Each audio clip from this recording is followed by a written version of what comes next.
Hello friends. मैं हूं अलका यादव। जी हाँ, एक और शुक्रवार और एक और नई कहानी सिर्फ और सिर्फ आप सबके लिए। और आज की कहानी का नाम है चार मैसेज सबके लिए। ये कहानी है एक व्यक्ति की, और वो व्यक्ति बहुत ही ज्यादा चतुर और चालाक था। पूरे जीवन वो अपनी चतुराई ही करता रहता था। एक दिन क्या हुआ कि उस व्यक्ति के घर में एक महात्मा जी प्रवचन देने के लिए आए हुए थे, और वो महात्मा जी बहुत ही पहुंचे हुए थे। हिमालय पर जाकर तपस्या तपस्या भी करके आए हुए थे। उन्होंने कहा कि हमारे जीवन में सबको अलग अलग समय पर चार संदेश अवश्य आएंगे, और जब वो चार संदेश आएंगे तो उसके बाद आपको अपने अंदर झांकना है, पूजा पाठ में लग जाना है, अपने विकारों को दूर करना है, धर्म के काम में लग जाना है, हमेशा अच्छे कार्य की तरफ ही रहना है। सिर्फ इतना सुनना था कि उस चतुर चालाक व्यक्ति ने ये बात पूरी तरह से याद कर ली थी, और वो हर वक्त ये सोचता रहता था कि चार मैसेजेस कब आएंगे, मैं उनका पूरा ध्यान रखूंगा। उसके बाद महात्मा जी वहां से चले जाते हैं। धीरे धीरे जीवन बढ़ने लगता है, समय बीतता जाता है, लेकिन वो व्यक्ति है कि वो अपनी चालाकी और चतुराई से बाज ही नहीं आ रहा था। हर रोज चतुराई चतुराई चतुराई, रुपया पैसा, केवल और केवल रुपया पैसा कमाने में ही वो लगा रहता था। एक दिन क्या हुआ कि वो हॉस्पिटल में एडमिट हुआ, और वहां पर डॉक्टर्स ने कहा कि हम उनके लिए बिल्कुल ही अंतिम समय है, केवल कुछ समय ही उनके पास है। सिर्फ इतना सुनना था कि उस व्यक्ति को महात्मा जी की जो कही हुई बात थी वो पहले से ही याद थी, अब दोबारा उनके दिमाग में घूमने लगी थी।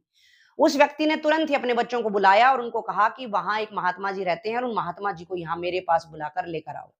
जैसा कि पिताजी ने कहा, तो बच्चे तुरंत ही महात्मा जी को उनके पास लाए, और जैसे ही महात्मा जी वहां पर आकर बैठते हैं, वो व्यक्ति उनको कहता है कि आप अपने आप को हिमालय पर तपस्या करने वाला कहते थे, आप बहुत पहुंचे हुए महात्मा कहे जाते थे, लेकिन आपका एक एक शब्द गलत है।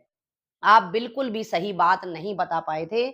आपने मुझे कहा था कि हमारे जीवन में चार संदेश, चार मैसेज अलग अलग समय पर आएंगे, लेकिन मुझे तो एक भी मैसेज नहीं आया, और आज मेरा अंतिम समय आ चुका है।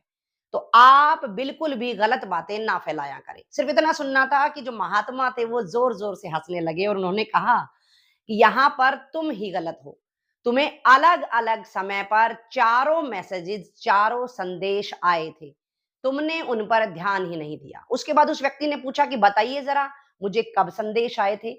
तो महात्मा जी ने कहा कि पहला संदेश तो तुम्हें उस समय आया था जब तुम्हारे काले बालों पर सफेदी छा गई थी, यानी कि तुम्हारे बाल सफेद होने चले थे, तब तुम्हारा पहला संदेश था। तुम्हें उसी वक्त समझ लेना चाहिए था, लेकिन तुमने क्या किया कि अपने बालों को रंगा, और उसके बाद फिर से अपनी वही चतुर चालाकी भरी जीवन को शुरू कर दिया।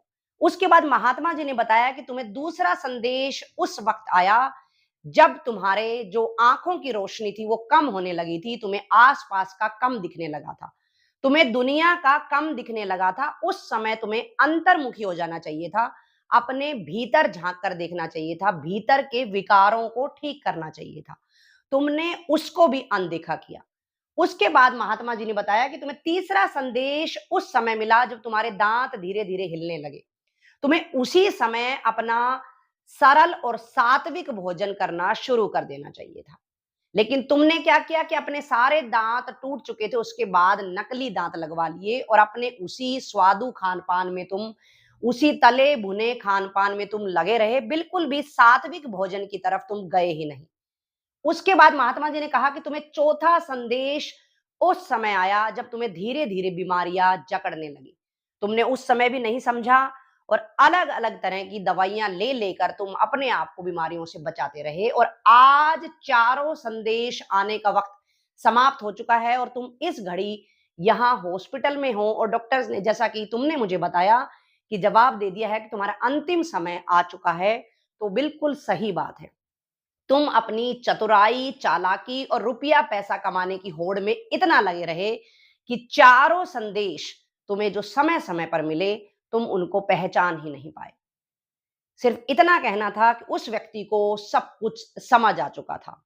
लेकिन वो कहते हैं ना कि अब पछताए होत क्या जब चिड़िया चुग गई खेत। अब उसके हथेली से जो समय था वो बिल्कुल रेत की भांति फिसल चुका था।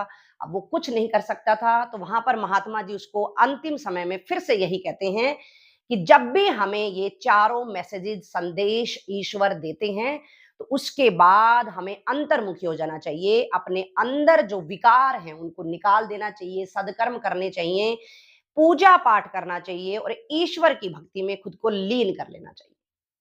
तो देखा बच्चों और दोस्तों, मैं भी इस कहानी के माध्यम से यही कहना चाह रही हूँ कि भले ही हम जवानी में रुपया पैसा कमाने की होड़ में या ना जाने किस किस तरह की बातों में लगे रहते हैं, लेकिन आप हमेशा याद रखें कि ये जो 4 संदेश हैं, ये सबको आते हैं। या तो आपको आ चुके हैं या आपको आने वाले हैं।